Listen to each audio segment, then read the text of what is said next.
आज के दौर में नेता शब्द सुनते ही आपके दिमाग में क्या छवि बनती है? सफेद फॉर्च्यूनर का काफिला, सायरन की गूंज, 10-20 बॉडीगार्ड्स और चेहरे पर सत्ता का वो गुरूर जो कहता है कि हमसे बड़ा कोई नहीं, एम ब्रह्मास्मि। मैं ही सब कुछ हूं। आज हम उस दौर में जी रहे हैं जहां राजनीति सेवा नहीं बल्कि शक्ति प्रदर्शन का जरिया बन गई है।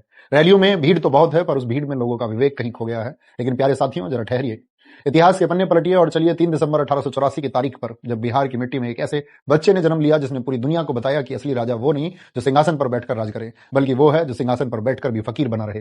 मैं बात कर रहा हूं देश रत्न डॉक्टर राजेंद्र प्रसाद जी की। डॉक्टर राजेंद्र प्रसाद जी ऐसे व्यक्ति थे जिसकी एग्जाम कॉपी चेक करते समय परीक्षक ने उनकी कॉपी में लिखा था, the examinee is better than the examiner, यानी परीक्षार्थी परीक्षक से कहीं ज्यादा ज्ञानी है। डॉक्टर राजेंद्र प्रसाद जी इतने मेधावी और टैलेंटेड थे कि उन्होंने कलकत्ता यूनिवर्सिटी के एंट्रेंस एग्जाम में टॉप किया था, जिसके लिए उन्हें उस जमाने में 30 रुपए प्रति माह की स्कॉलरशिप मिलती थी। उन्होंने लॉ में मास्टर्स किया और वहां भी गोल्ड मेडल हासिल किया। पढ़ाई में तो उनका कोई मुकाबला नहीं था।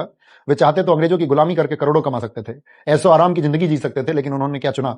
लाठियां खाना, जेल जाना, किसानों के हक के लिए लड़ना और चंपारण की धूल फाकना। और सबसे बड़ी बात जो आज के नेताओं को कांटों की तरह चुभेगी कि जब राजेंद्र प्रसाद जी राष्ट्रपति बने तो उनका वेतन तय हुआ 10,000 रुपए प्रति माह। उस जमाने में यह बहुत बड़ी रकम थी, लेकिन इस संत राष्ट्रपति ने क्या कहा जानते हैं? उन्होंने कहा, मेरी जरूरत इतनी नहीं है कि मुझे इतना पैसा चाहिए।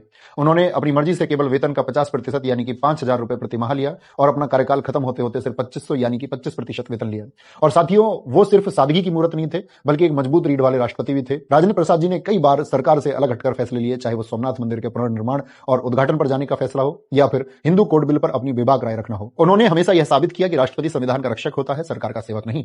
आज जब नेता शपथ लेते ही अपनी सुख सुविधाओं के बिल पास करवाते हैं, तब राजेंद्र प्रसाद जी की यह सादगी और निडरता किसी चमत्कार से कम नहीं लगती। पूरे 12 साल वो राष्ट्रपति भवन में रहे, जहां दुनिया भर की विलासिता, सुख सुविधाएं उनके कदमों में हो सकती थी, लेकिन फिर भी उन्होंने सादगी को चुना। जब वे रिटायर होकर निकले तो उनके पास ना कोई बंगला था, ना कोई महंगी गाड़ी थी।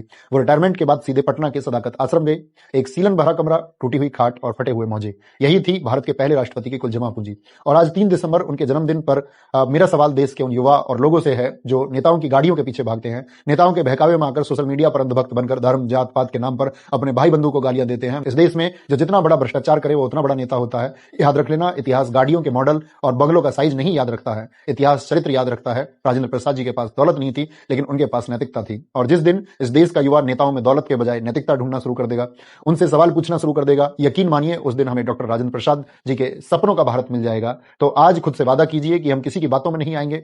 कभी भी फैसला लेने से पहले हम अपने विवेक का इस्तेमाल करेंगे। हम भक्त नहीं बल्कि जागरूक नागरिक बनेंगे, क्योंकि देश को शोर मचाने वालों की नहीं, सादगी से देश हित में काम करने वालों की जरूरत है। आज सादगी की मूर्त डॉक्टर राजेंद्र प्रसाद जी के जन्मदिन पर मेरा उनको नमन। जय हिंद, जय माता।